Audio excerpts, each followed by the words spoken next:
beloved Boss Mike Cervera.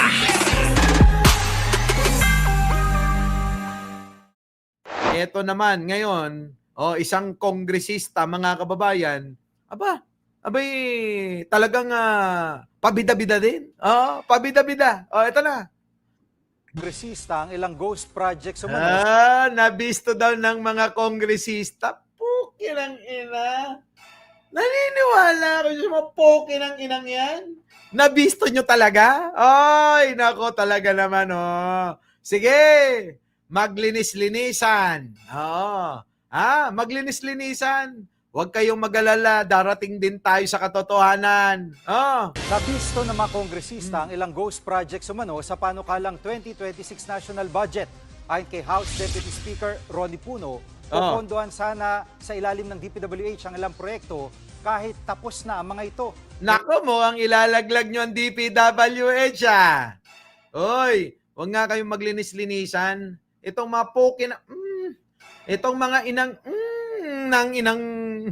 mga kongresista na to, mga kababayan ko, masyado itong mga alam nyo, mapagmalinis. Oo. Nagmamalinis, marumi rin naman. Di ba? Nagmamalinis, pero mga napakarumi. Mga napakakadumi. Mga puki na inan to, tumanda na kayo. Tumanda na kayong ganyan. Hanggang ngayon, sinungaling pa kayo. Malapit na kayong lamunin ng lupa. Pero sige pa rin kayo ng nakaw. Wala kayong awa. Di ba?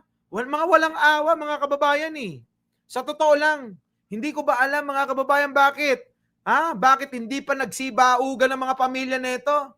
Ang mga angkan nito, mga kababayan ko. Panalangin ko ngayong araw, sana maging baog na lahat itong mga pamilya ng mga magnanakaw ng mga politikong to, para maubos na yung lahi nila, Di po ba, mga kababayan ko?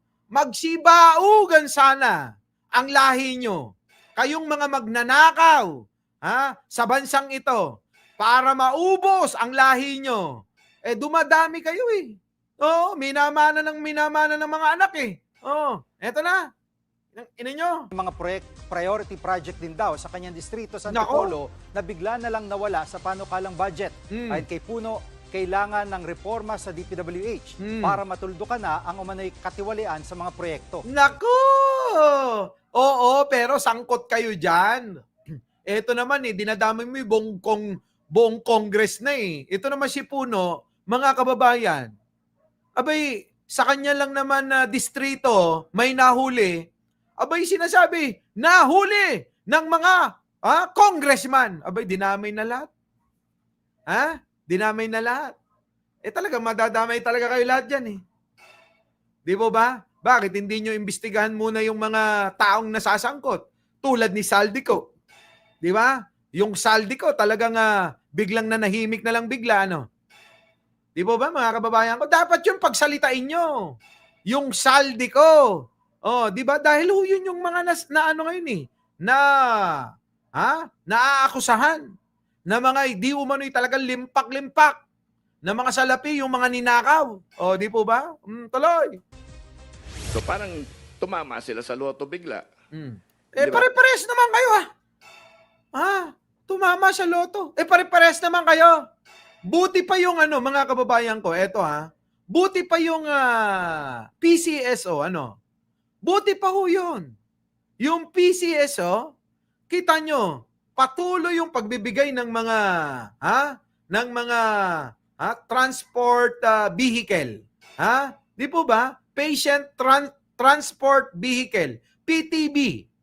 Hindi po ba, mga kababayan? Na mga high-tech na yung kagamitan. Ang dami yung binibigay Di po ba? Yun ang totoong serbisyo sana. Itong mga inang-inan to, umaasa lang di ba?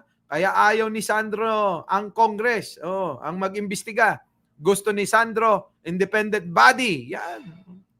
Kasi wala nang kailangan gawin na proyekto pero nulumanding na naman yung budget sa kanila. Siyempre, utos ninyo Utos ng karamihan, politiko Mga kababayan, hanggat walang basbas ng politiko yan, maniwala kayo. Hanggat walang basbas ng mga kongresista, mga senador, walang mangyayari dyan, maniwala kayo. Walang mangyayari na pondo. Naku, wag na kayo, niloloko nyo taong bayan. Pinagloloko ito ng itong mga ito, pinagloloko talaga nila ang taong bayan eh.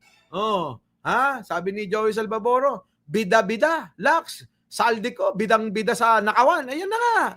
Di mo ba?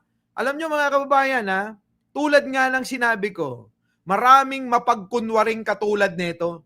Yung po bang naglilinis-linisan, minsan po, feeling niya magaling po sila sa ganito Yung pong mag-reverse noong pong mga sitwasyon na ikaw na ho yung nasasakdal, aba mga kababayan mare-reverse pa nila na para bang sila pabide. Tulad ho ni Alive, di ba? Tulad ho ni Alive. Ay, kita nyo, nababaliktad niya. Tulad niya kung paano ho siya dumiskarte para ho maging paningin ng tao isang talagang lingkod bayan. Isa hong maninilbihan. Pero sa kabila niyan, wala talagang silbihan. Tingnan nyo ito'y sample lang mga kababayan ko. Example po. Pasok. Your monitoring system works. You say every day you check, you monitor. A day before she died, ganito yung situation. You know, if you don't have the heart for the OFWs, ganito lagi mangyayari. Araw-araw, ganito mangyayari. Taong-taon, ganito nangyayari. Di ba? Sawang-sawa na kami! Sawang-sawa na kami mag-ibisigan nito! May papalo-palo pa. Alam nyo, ganyan ho magpagkunwari. Ito hong mga politikong ito, mga kababayan ko. Maniwala ho kayo, magagaling magpakunwari. Para nga naman pag napanood nyo, ang galing-galing! Ang galing-galing! Ang galing-galing netong senador. Magaling magsinungaling. Di po ba? Yan ang sinasabi ko, kaya ako lagi ko itong bilin sa inyo. Wag ho kayong basta-basta maniniwala sa mga pinapakita nila na kunwari mahal nila kayo. Sa kabila ng pagmamahal na pinapakita sa pamamagitan lang ng salita, tandaan nyo, kailangan maramdaman nyo sa gawa. Dahil po, iba ho yung salita lang sa pinaparamdam. Parang yung ex nyo lang. Diba? Oo, magaling lang magsalita. Magaling lang magdrama. Dalang-dala naman kayo kapag sinabi niyang mahal na mahal niya kayo. Pero kapag nakatalikod na kayo, anong ginagawa neto? Mga kababayan, yung kumare nyo, kinikerengkeng nito. Nako, mga kababayan ko ang dami hong ganyan. Mapagkunwari. Kunyari, Kunyari. Galit-galitan. Galit sa nangyayari. Pero mga kababayan ko sa likuran, alive, alive, alive, alive, alive. Bilyon. Di ba, mga kababayan ko? Tingnan nyo naman tong isang nandito sa kaliwa. Mga kababayan, mga kababayan ko, ulitin ko lang. Kung sino man ho yung mga nakikita nyo rin mga kababayan ko, yung pagkukunwari nila. Kaya uulitin ko paulit-ulit. Wag ho kayong maniniwala sa nakikita lang ng inyong mga mata sa telebisyon. Yung mga aksyon na ganito, masyado hong mapanlin lang yan. Aral na aral ng mga politiko kung paano, di ba? Kung paano magdrama para paniwalain kayo sa kasinungalingan. Nako, mga kababayan ko. Di ba? So, pag-ingatan nyo yan. Our beloved Boss Mike!